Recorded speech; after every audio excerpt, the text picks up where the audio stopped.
Hello everyone, welcome to another session of Disha the Unique Guidance after a long time.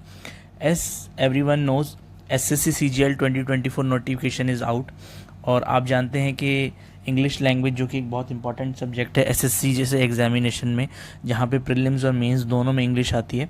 So I would be posting regular videos and of some related to some important topics so that it will not only help you in qualifying prelims but also help you score good marks so that in mains examination, so that you can secure a good rank for yourself and get your desired post through SSC CGL examination.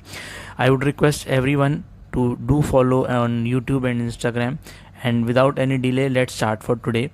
देखिए, आज आपके सामने कुछ words लिखे हुए हैं. Words कौन कौन से हैं? Will, would, shall, should, can, could, may, might, need, dare और to, must. अब आपने देखा होगा, आप इन वर्ड्स से काफ़ी ज़्यादा फेमिलियर होंगे. ये वर्ड्स होते क्या हैं? These words are modals. What are modals? Modals are helping verbs. What are helping verbs? Helping verbs help to connect subject with the main verb. Okay? और ये मॉडल्स का काम क्या होता है? ये एक्सप्रेस करते हैं इंटेंशन ऑफ द स्पीकर. मैं क्या बोलना चाहता हूँ, बोलने के पीछे मेरी इंटेंशन क्या है, मेरा मूड कैसा है. एक्चुअली मैं ये बोलूँगा, इंटेंशन के साथ साथ मेरा उस बोलने के लिए मूड क्या है, मैं उसको बोलूँगा. मूड ये नहीं कि मेरा मूड अच्छा है या ख़राब है. मूड से मतलब what I am trying to say, मैं क्या अचीव करना चाहता हूँ, क्या बोलना चाहता हूँ. ओके साथ. ओके. उसके बाद हम आते हैं हैव पे. देखिए, हैव जो होता है, जब ये हेल्पिंग, हैव आपको पता है दो तरीके से यूज़ होता है, मेन वर्ब और हेल्पिंग वर्ब. जब हेल्पिंग वर्ब की तरह यूज़ होता है तो ये हमेशा कंप्लीशन शो करता है किसी भी एक्शन की.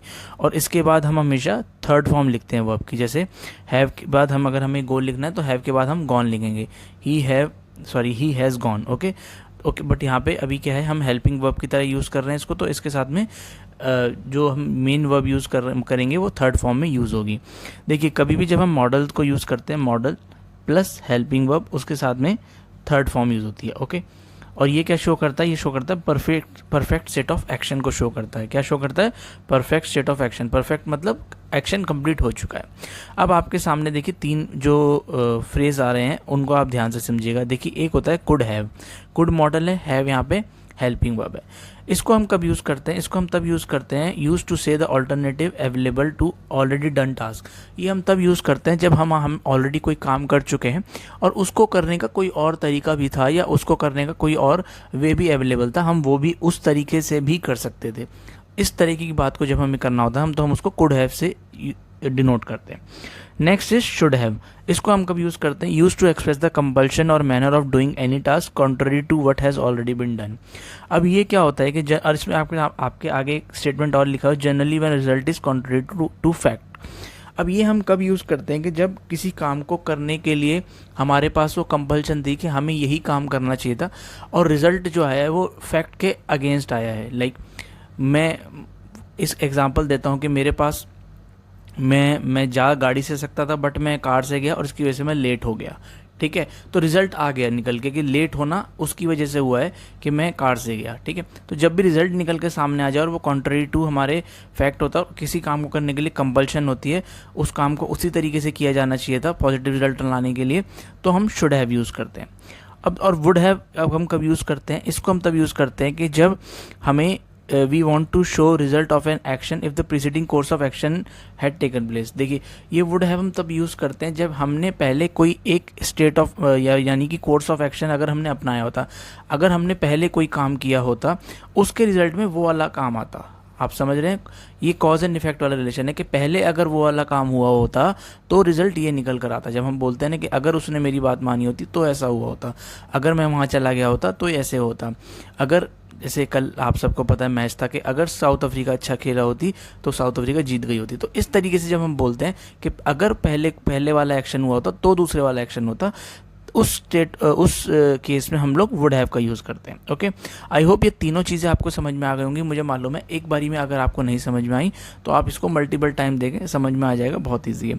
अब इसके बेसिस पे मैंने देखो आपको 3 सेंटेंसेस दिए थे, आपको याद होगा, तो आज उन 3 सेंटेंसेस को हम डिस्कस करते हैं.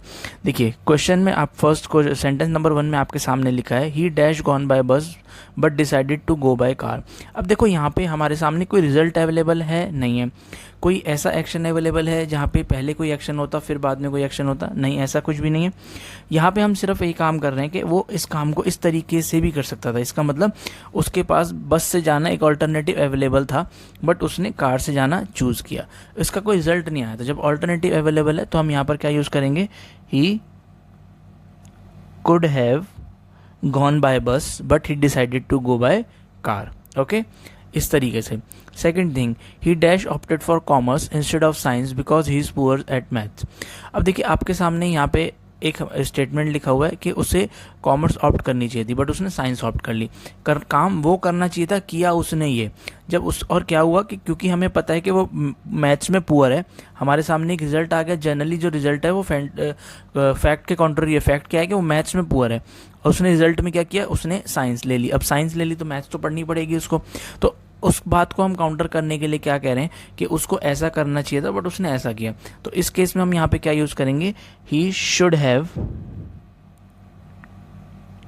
opted for commerce instead of science because he is poor at maths. Finally, if he had obeyed my suggestion, he dash been successful in this stage of life.